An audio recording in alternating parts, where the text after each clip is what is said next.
This is PPC Zone September 2024. I'm your host, Jill Saskin-Gales. I use the pronouns she and her.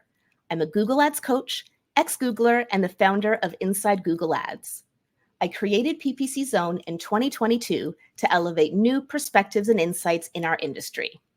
PPC Zone is exclusively sponsored by Optimizer, one of the leading automation PPC management suites to help you run your Google, Microsoft, Amazon, and paid social ads.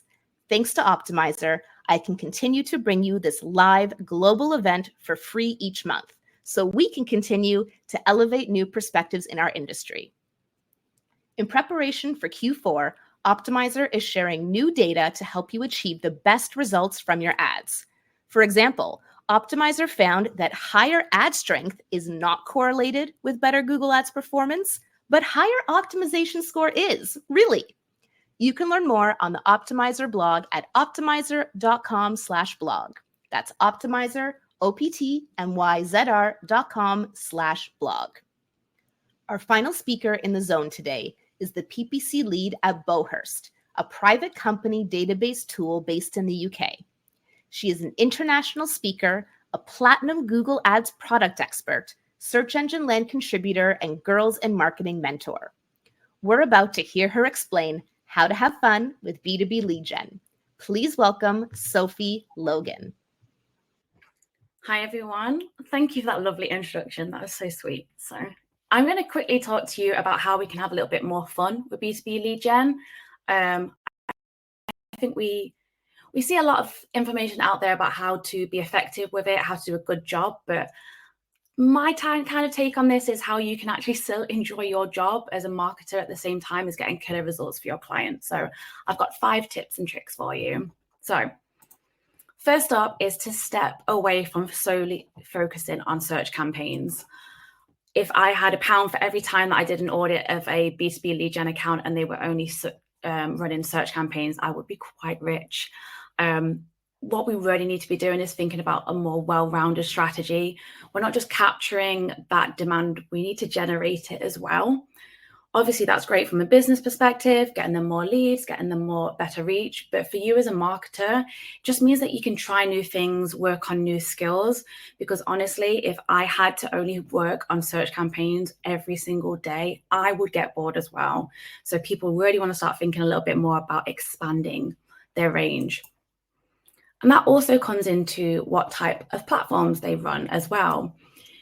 We are all used to the major players, you know, it's the ones that we all see constantly being posted about, what people are talking about, but there is a ton of more platforms out there. Especially if you're anything like me, I'm B2B Lead Gen SaaS, so quite niche. There's actually a lot of platforms that I can use and I can utilize, which are quite niche to my target audience. So yes, it may not be Meta, it may not be Google, but there's actually a lot of other platforms that you could be utilizing to bring a little bit more fun and excitement into your day and let you spread your wings a little bit more. Again, for you personally, it's further learning, new skill sets, and again, for your business, because you want to get a good balance there, it's giving them more eyes on their ads and hopefully some new lead generation opportunities. This also brings me into my third point, and I know that this one isn't possible for everyone. I have been client side, agency side before. I have tried this, and I know it doesn't always work, but I'm going to put it out there. Is to actually have your own little experimentation pot. I know from experience that it's very rare that I can just take money away from campaigns which I know are going to run, know that are going to get the leads, get the sales, to try something that might be a little bit risky, but you know, we want to give it a go anyway. So if you work for a business or you are working for an agency, see if there's any way that you can get an experimentation pot. Now, the caveat of your experimentation pot is that you will try your hardest to get leads. You will try everything that you can to make it work, but also without that caveat that it has to get those results. Again, that's why I like to call it an experiment or a testing pot, to really let the stakeholders know that you're going to try your hardest, but it may not always work. Again, this is you building new skills, trying new things, letting yourself get a little bit more creative, because a lot of the times with B2B Lead Gen, we don't get those opportunities. So try and find a little bit of space for you to be able to do that.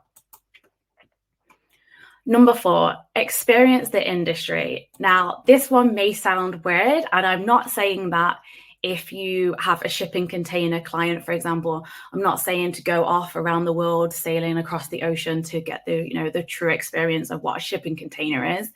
But you might just be able to go down to the dock for the day, meet some of the team, speak to people, hear about their experiences, the use cases, and everything that they know that they've built up over years, which could be really valuable for you and your PPC campaigns. I once went to a industrial ventilation factory, which sounds really, really boring, but I had one of the best days I ever had with any of my clients when I was agency side. I got to look at the products, actually touch them and see what they were, see what I've been talking about online for so long. And I felt the passion and the interest of the staff, and it actually made me feel a little bit more interested and motivated to help the client as well. And it ended up just building us up a really good relationship. So it can work for you in terms of getting a better insight, but it can also work for your client or the business to show, hey, I'm actually interested in you and your business and I want to do you right. And 5, carefully create your feed. That's a tongue twister for me. This is something that I'm trying to do a little bit more with my own personal profiles as well, is to try and make sure that you're following people who are doing the same type of work as you. I love seeing a fun and quirky B2B, B2C e-com, campaign that's really fun and, out there, but can't really resonate with that in terms of what I'm doing in my everyday today work. I think it's really important that we seek out content and people who are like-minded. They're sharing things where we can go, oh, I know exactly what they're talking about because I've been through that, or that's a really good idea that actually really works well for what I'm trying to do. So I'm not saying to completely cull your social media profiles, but try and just make sure that you're getting people in there and following content, which again, resonates with you, which you can understand. And, you feel like you found your little gang of people. So in summary, nice and quick, we've got demand generation and capture, again, trying different things, using different platforms, and potentially, if possible, doing that through an experimentation budget. Although I know some people will be like, Sophie, that's never going to happen. But again, keep trying and hopefully you'll get that pop one day. Trying to get a bit of an experience with that industry, which I never thought I'd be passionate about ventilation systems, but here I am. I'm still years down the line. I still think about it. And again, following people who are like-minded, B2B lead gen people, see what they're doing, getting engaged with their content, because there's a lot of people out there who are doing exactly what you are doing. It might not just be as fun and as interesting as some of the B2B e-com stuff.